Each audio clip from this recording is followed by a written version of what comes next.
بسم اللہ الرحمن الرحیم۔ حضرت مالک بن دینار رحمۃ اللہ علیہ کا ارشاد ہے کہ دنیا ایک جادوگر ہے، اس کے جادو سے بچتے رہو، یہ علماء کے دلوں پر بھی جادو کر دیتی ہے۔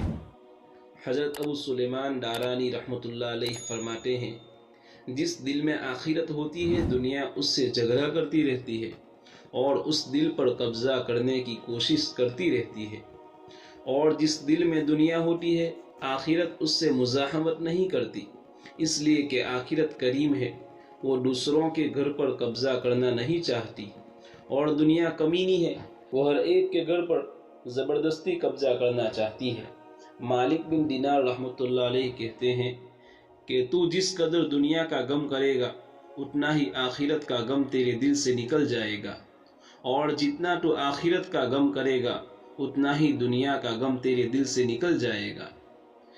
حضرت حسن بصری رحمۃ اللہ علیہ فرماتے ہیں، میں نے ایسے آدمیوں کو پایا ہے جن کے نزدیک دنیا اس مٹی سے زیادہ ذلیل تھی جس پر تم چلتے ہو، ان کو اس کی پرواہ نہ تھی کہ دنیا کبھی اس کے پاس چلی گئی یا اس کے پاس چلی گئی۔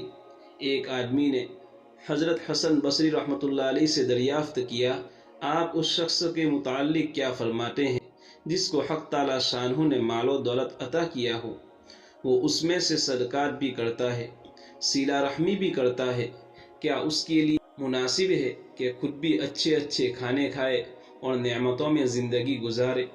انہوں نے فرمایا، نہیں، اگر ساری دنیا بھی اس کو مل جائے تو اس کو اپنے اوپر بقدر ضرورت ہی خرچ کرنا چاہیے، اور اس سے زیادہ کو اس دن یعنی آخرت کے دین کے لیے بیچ دینا چاہیے جو دن اس کی سخت ضرورت کا ہوگا۔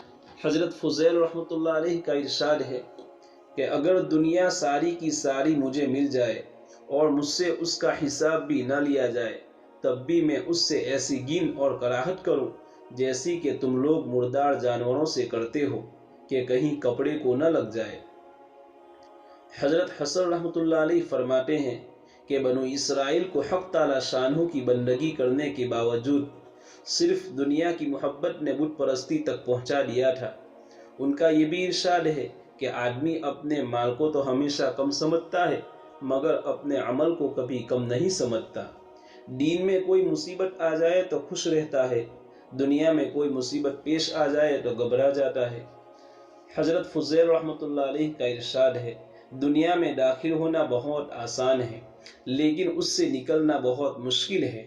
ایک بزرگ فرماتے ہیں، تعجب ہے اس شخص پر جس کو موت کا یقین ہو کہ وہ بہرحال آنے والی ہے، نہ معلوم کب آ جائے پھر بھی کسی بات سے کیوں کر خوش ہوتا ہے۔ تعجب ہے اس شخص پر جس کو اس کا یقین ہے کہ جہنم حق ہے اور اپنا حشر معلوم نہیں، پھر کس طرح وہ کسی بات پر ہنستا ہے۔ تعجب ہے اس شخص پر جو دنیا کے ہر وقت کے انقلابات یعنی چیزوں کے عدلنے بدلنے کو دیکھتا ہے، پھر کیسے دنیا کی کسی بات پر مطمئن ہوتا ہے۔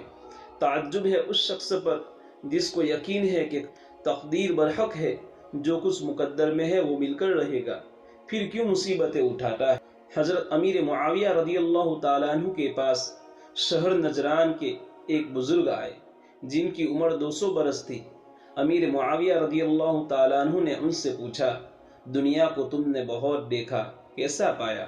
کہنے لگے، چند ایک سال راحت کے، چند ایک سال تکلیف کے، ہر دن رات میں کوئی نہ کوئی پیدا ہوتا ہے، کوئی نہ کوئی مر جاتا ہے۔ اگر پیدا ہونا بند ہو جائے تو دنیا ایک دن ختم ہو جائے کہ مرنے کا سلسلہ بھی ہے، اگر مرنا بند ہو جائے تو دنیا میں رہنے کو کوئی جگہ نہ ملے۔ اس لیے معتدل نظام یہی ہے کہ پیدا بھی ہوتے ہیں اور مرتے بھی ہیں۔ حضرت معاویہ رضی اللہ تعالیٰ عنہ نے فرمایا، مجھ سے کوئی چیز مطلوب ہو، میرے قابل کوئی خدمت ہو تو بتاؤ، میں اس کو پورا کر دوں۔ وہ کہنے لگے، جو میری عمر ختم ہو چکی ہے وہ مجھے واپس مل جائے یا آئندہ کو موت نہ آئے۔ امیر معاویہ رضی اللہ تعالیٰ عنہ نے کہا، یہ تو میں نہیں کر سکتا۔ کہنے لگے، پھر مجھے آپ سے کچھ مانگنا بھی نہیں ہے۔ ابو سلیمان رحمۃ اللہ علیہ فرماتے ہیں، دنیا کی شہوتوں سے وہی شخص صبر کر سکتا ہے جس کے دل میں آخرت کی چیزوں کے ساتھ کوئی مشغولی ہو۔ مالک بن دینار رحمۃ اللہ علیہ کہتے ہیں، ہم سب نے دنیا کے ساتھ محبت کر لینے پر صلح کر لی ہے، جس کی وجہ سے کوئی شخص کسی کو نہ اچھی باتوں کا حکم کرتا ہے نہ بری باتوں سے روکتا ہے۔ حق تعالی شان اس حال پر ہمیں ہمیشہ چھوڑے رکھے، یہ ہرگز نہیں ہو سکتا، نہ معلوم کس وقت کیا عذاب ہم پر نازل ہو جائے۔